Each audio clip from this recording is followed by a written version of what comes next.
Awesome. You just remember to hold it up nice and tight for you. Now, Saoirse asks a very good question that the majority of you should ask. But the majority of you think you don't need to ask it, so you haven't asked it. But very simple question. Why am I unwilling to experiment to find out whether God exists? So why am I unwilling to experiment to find out whether God exists? Very good question. The majority of the planet, exactly the feeling that they have, not wanting to find out. So what I need to ask you, Saoirse, is a few questions relating to your family, all right? And in particular, how or what your family believes. So can you tell me what your family believes? I come from a few generations of atheists. All right, so you've had multi-generational atheists, so put that down. Now, of course, if somebody else could write down, I've got multi-generational Muslim or multi-generational Christian or multi-generational, couldn't they? It's like there are all these different multi-generational things. So it's very good that you've also written down or said multi-generational. So it's, okay, and because that actually does play a part in the feeling you have. So we'll talk about why in a minute. Yes, so what else? So how would they react if all of a sudden Saoirse believed in God? What would be their reaction as a guess? You know? I've thought about it a lot, and right. I'm not exactly sure. It wouldn't be good. It wouldn't be positive. I actually had to tell my mum. Well, I didn't have to. But you felt you'd had to. Yeah, I did want to, even though I was terrified. Told my mum a couple of days ago that you were coming here. Yeah, and she goes. Yeah, I felt a lot of resistance and kind of fear in her and disbelief. Yeah, okay. So if we can just write down some of those things in the family. So we've got disbelief in the family that you even experimenting with the concept, right? Fear, yep. And what was the third one you said? Disbelief, fear, and resistance, yes. That's right. Yep. Okay. Okay, so here's Saoirse. Soul. Yeah. Let's do it more realistically. So I draw feminine half of the soul. Unless I'm mistaken. Please tell me if I'm mistaken. Okay, so we've got feminine half of the soul. You got you've got physical body, spirit body connected to this feminine half of the soul. So there's Saoirse. We'll just put that character is Saoirse. Okay, and what pressures has she got upon her before she even considers this question? So you can see you've got the family-based pressures projected at you. So this is a emotional pressure being projected at you straight away, right? That's not how you spell pressure. Yes, it is. Okay. So it looked wrong. I don't know why. So you've also got multi-generational pressures. Now every person who's ever died passes, and they carry on their current belief systems after they pass. So if you've had multi-generational atheists in your family, then it's highly likely that these particular people are still in spirit, are in spirit, and still projecting their beliefs at you. So now you've got some spirit-based pressure. So you've got, this is earth-based pressure, people on earth that are pressurising you, and then you've got spirit-based pressure on you as well. People who can actually just drop thoughts into your mind even without you seeing that they're there. Whereas here you've got to go and visit your mum and she drops those thoughts into your mind. Here these spirits can just drop those thoughts into your mind because you can't see them and fairly open to receiving from them. And the thought is basically that the atheist viewpoint is the truth as well, right? That's what they believe. All right, so now we've got a definition of truth that has entered you, right?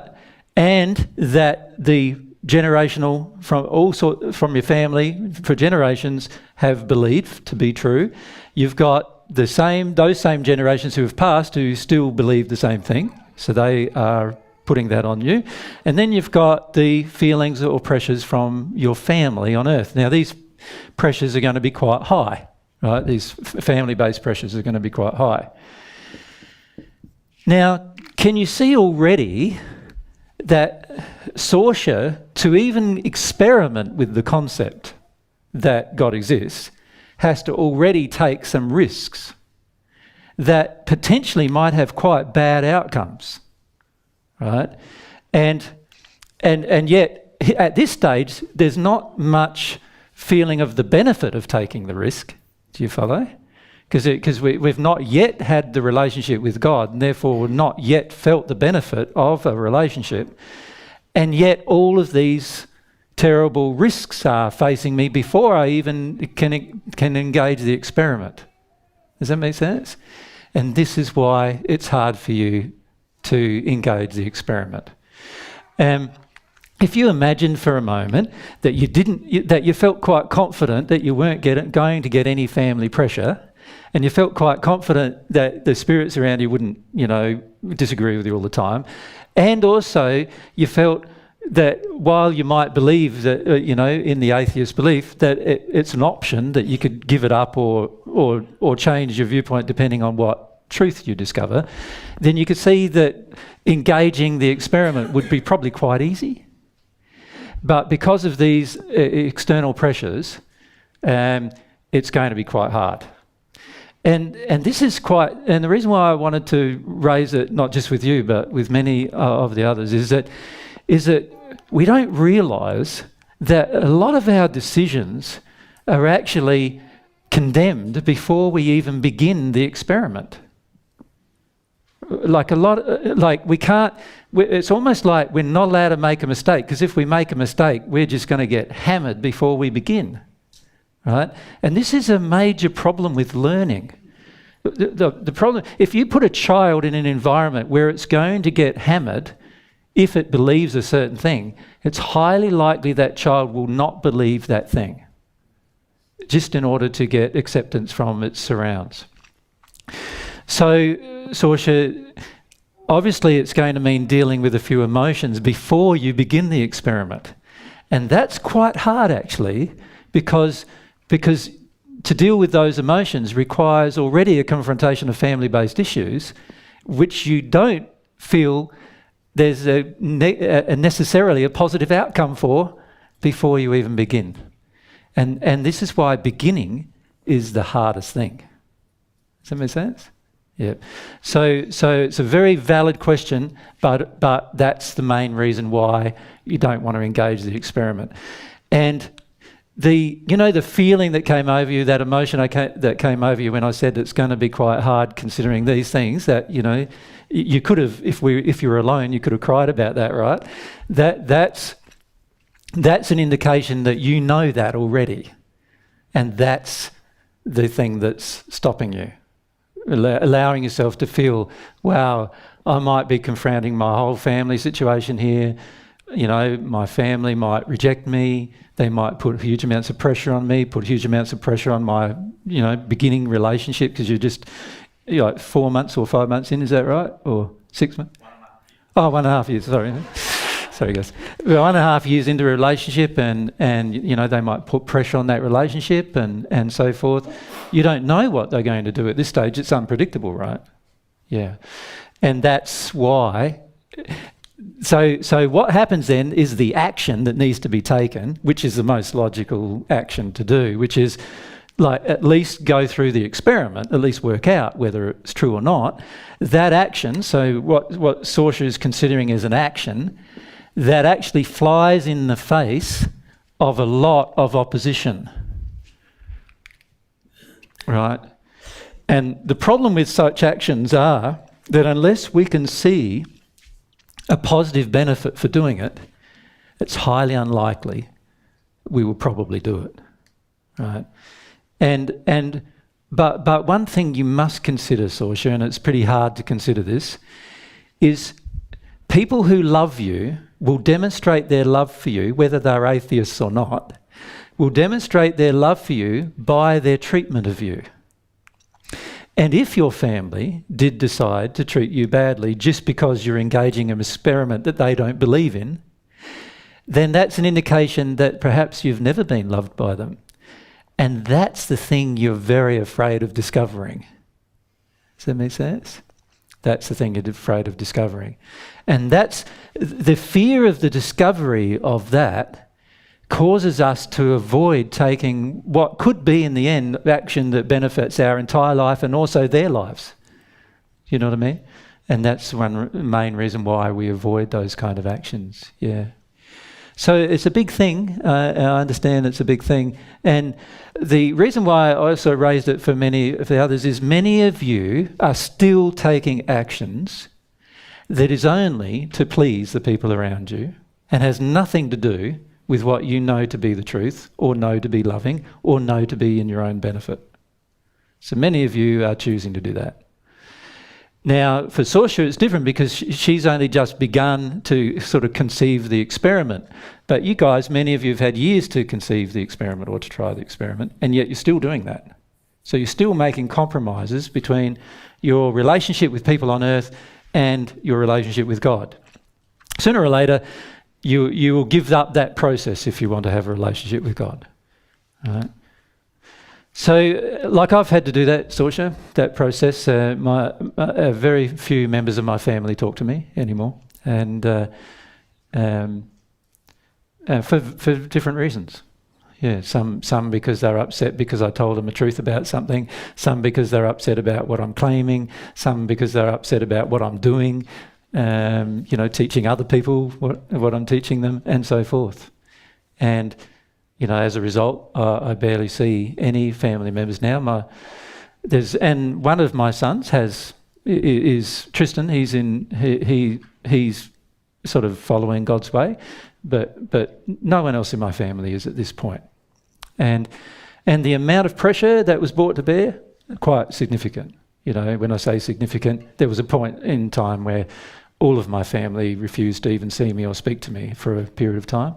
And that was pretty hard, to deal with. I had to deal with a lot of emotion going through that process.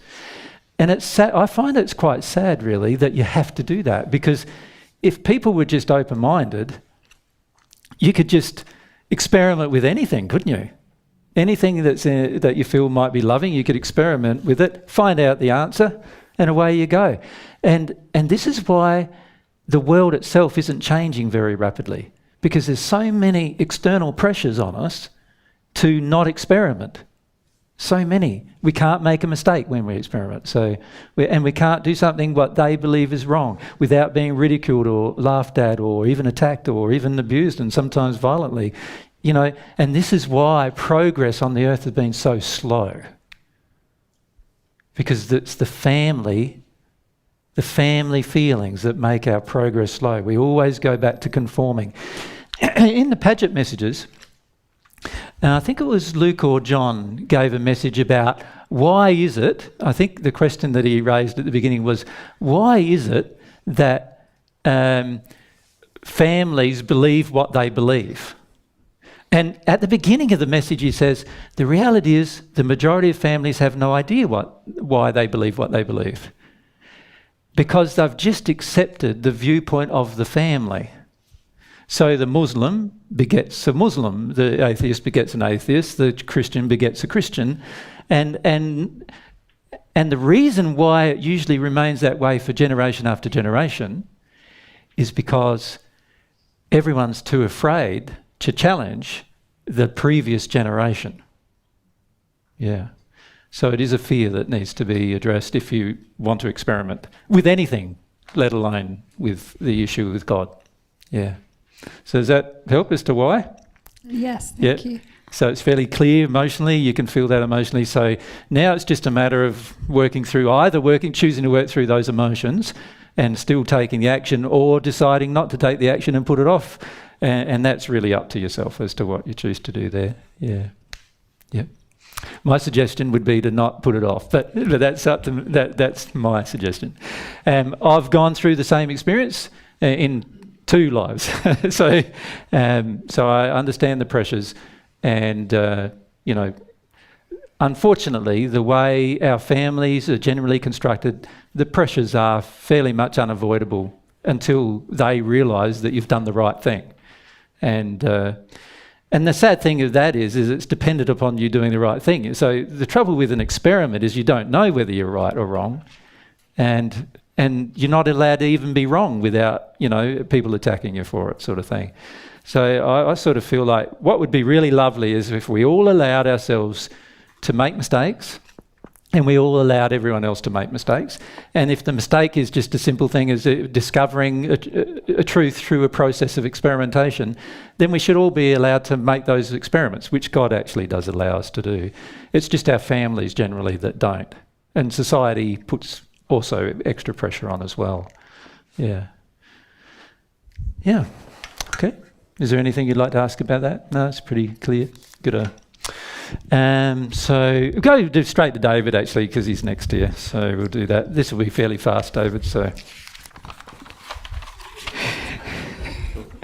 I said, I feel like my willingness to feel my own emotions is my greatest block to the way. Is this true? If so, why don't I want to feel when I've experienced the benefits in the past? If it's not true, then what is my greatest block? So you're hedging your bets either way there. I always do that. Yeah. Which is one reason why you're struggling to feel emotion.